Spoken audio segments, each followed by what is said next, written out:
Hello, everyone, and welcome to the Concerned Citizen. My name is Matthew, and yes, I am concerned. Eh, I've read stories where Donald Trump is trying to attack the Affordable Care Act. And why would he? Well, he has a vendetta against Obama. A long time ago, Obama made a joke about Trump becoming president in front of everyone, and it made Trump pissed. And he vowed to actually get revenge. Now, in any other story where you're like, let's say, like, it's like inspirational to go, I can't believe that person said it. I will show them. And then you go, I'm a big success. And that's supposed to be inspirational, right? Because, hey, you showed them.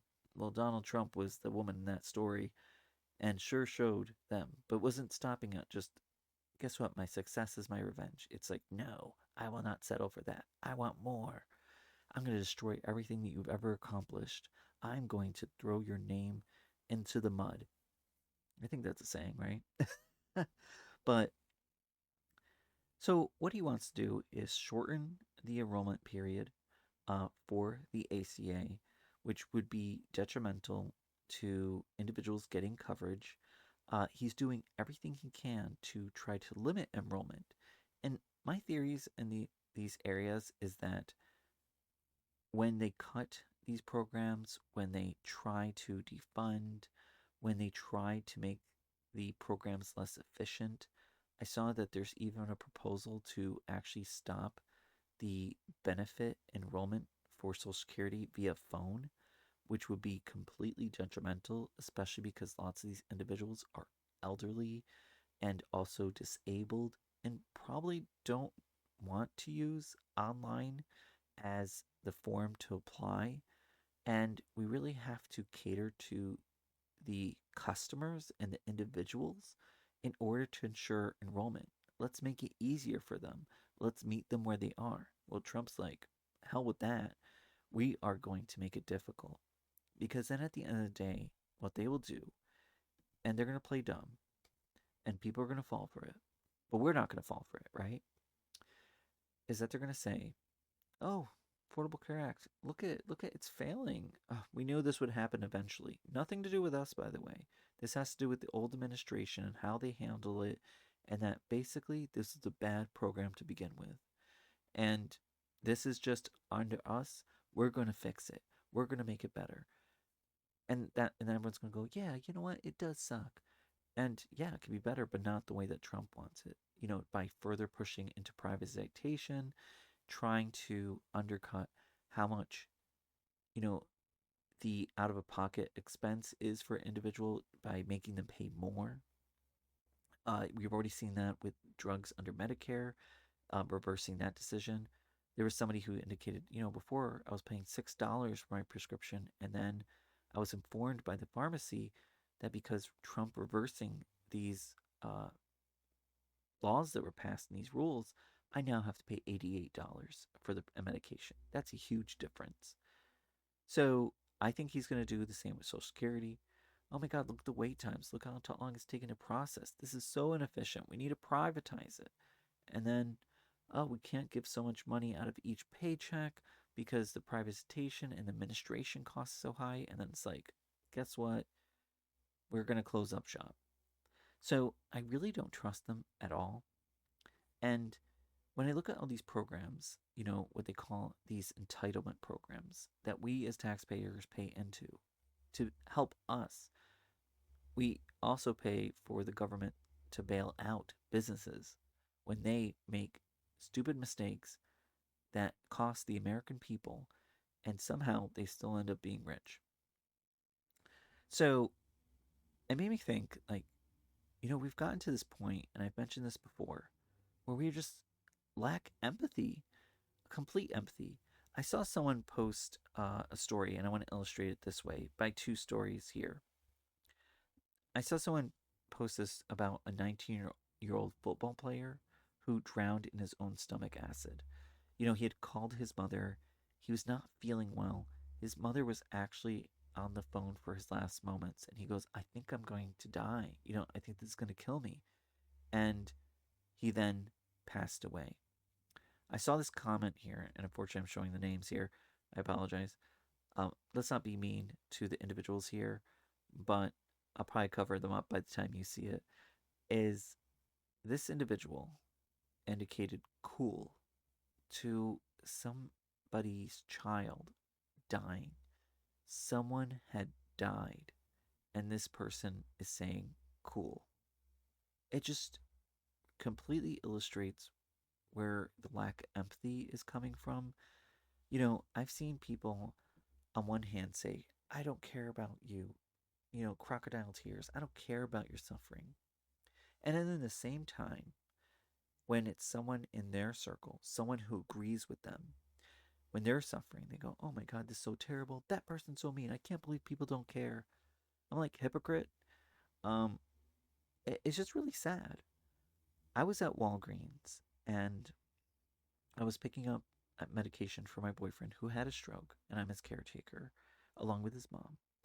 And this elderly woman was talking to the cashier.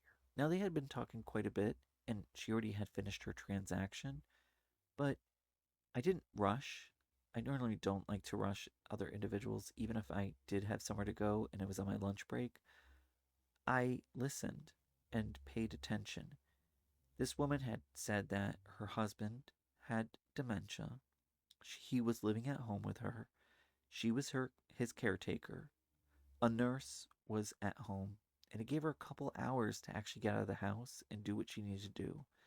And part of her time was venting or sharing thoughts, I should say, her feelings to the cashier. Now, I could tell that the cashier and this woman, this elderly woman, did not have a relationship outside of the cashier customer relationship, but they were friendly. They were cordial to each other. The cashier did show interest in caring. Um, but the woman said that, my husband is not the same man I married. He used to love, to laugh. We used to joke. We used to talk for hours. Now he goes through these angry fits. Sometimes he doesn't know where he is. And she goes, it just breaks my heart, that I'm mourning who he was. And I completely related to that because having someone in your life go through a stroke and seeing things change, you do go through a mourning process of who they were, even though they're still with you.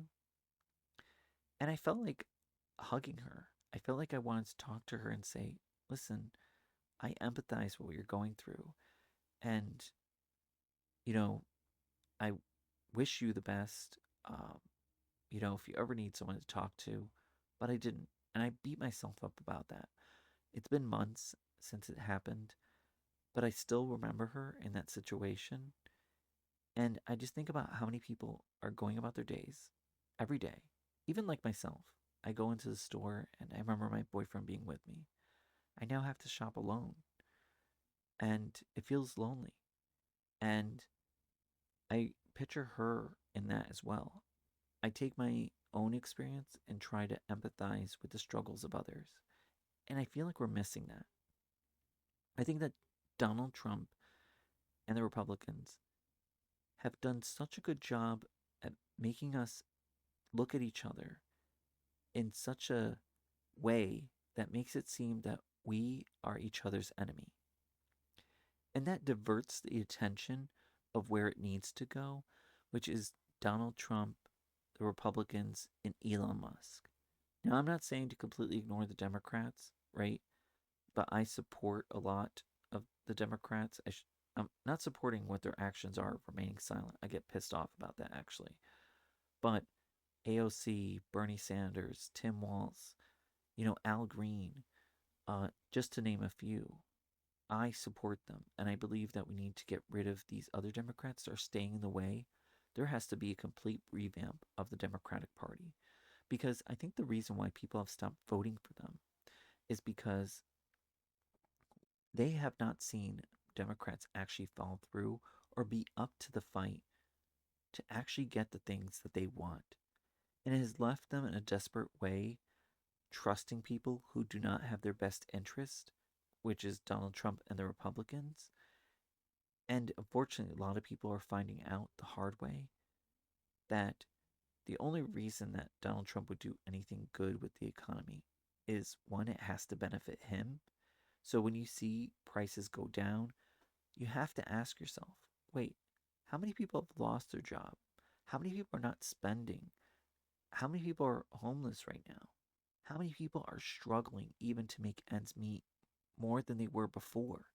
Because all those things, when you have no money to spend, no one's buying anything, it forces these retailers, these sellers, right? If you're buying gasoline, they have to lower their prices, right? So that's the way they, unfortunately, that they're getting there. If we do have that kind of, lower prices, it's going to be off the back of other people suffering. And it does matter to me how we get somewhere. It doesn't matter to me so much that I'm getting what I want. The path and journey to that needs to be one of that is morale, not unjust, and actually treats people with dignity. So I see so many people struggling. And by the way, if you voted for Donald Trump, I just want to put this out here. I can understand and I empathize with your struggle, especially if you are in a situation where you go, I have no choice. I can't take more of the same. But unfortunately, I truly believe he was not the right choice. Do I empathize with your decision there? Yes. Now, are there some people who voted for Donald Trump for, unfortunately, vile reasons? Yes. And those people I do not agree with. And even if those people, unfortunately, this is the way I'm wired, are suffering, I still feel bad. It's almost like, for example, like my boyfriend. He's a very stubborn person before the stroke, right? And I could tell him as much as I want. I could scream until I was blue in the face, and he would still do what he wanted. So I sometimes had to watch him suffer, right? And hit that wall. And I had to take a step back because I was like, the only way he's going to learn a lesson, because his personality type is to go through this, to actually experience it. And we're going to go through the headaches and the challenges in our relationship because he feels like I should be picking him up. Now, I will be there because I don't want to completely see you fall apart, but I do recognize the need for some tough love sometimes. So I think that many individuals who are in my position are not trying to be heartless, but are trying to instill tough love because we recognize that you're one of these people, and I'm not saying everybody, by the way. I'm saying these individuals who are still stubborn, still 100% loyal to Donald Trump. Like he can do no wrong, like his shit doesn't stink, right? Those are the people that unfortunately we have to have tough love with. Those are the people that unfortunately, when they refer to FAFO, that we have to let them have that because that's the only way that they're going to learn. They're not going to really delve into what Donald Trump is saying and dissect it and then realize that everything has a hidden meaning. Like when he says, hey, we're all going to get rich. I'm going to make you rich. You're like, yay. He's not speaking to you. He's speaking to his billionaire friends, his rich friends. You're just there and he's like, I can't believe that idiots think I'm talking to him. You know, it's really quite interesting.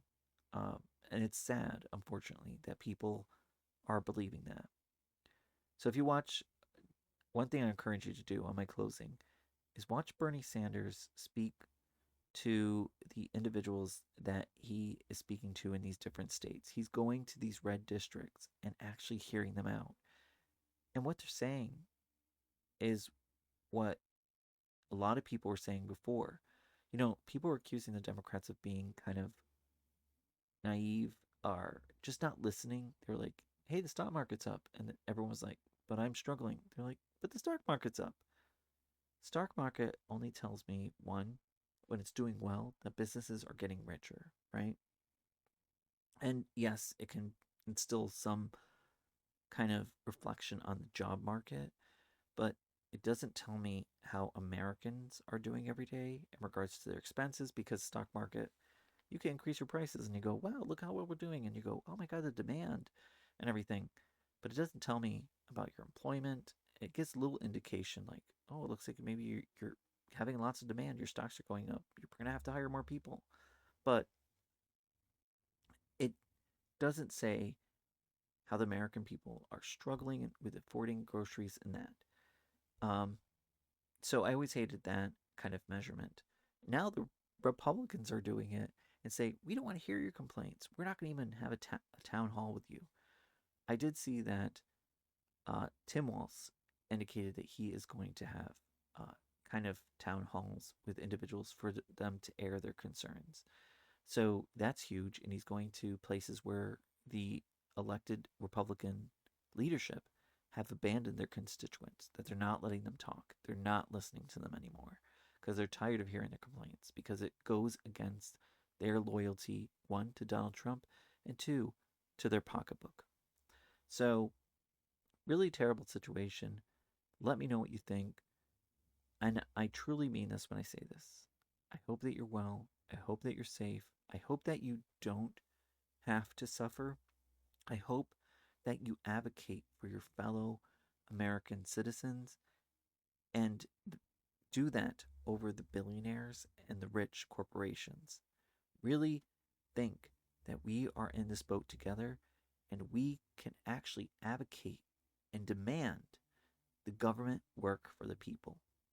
Republicans want to make the government so small they could drown it. We need a government that is strong, that can stand up to these billionaires and corporations and stand up for us. So, like, subscribe, and leave a comment. And until next time, stay safe, everybody. Thank you.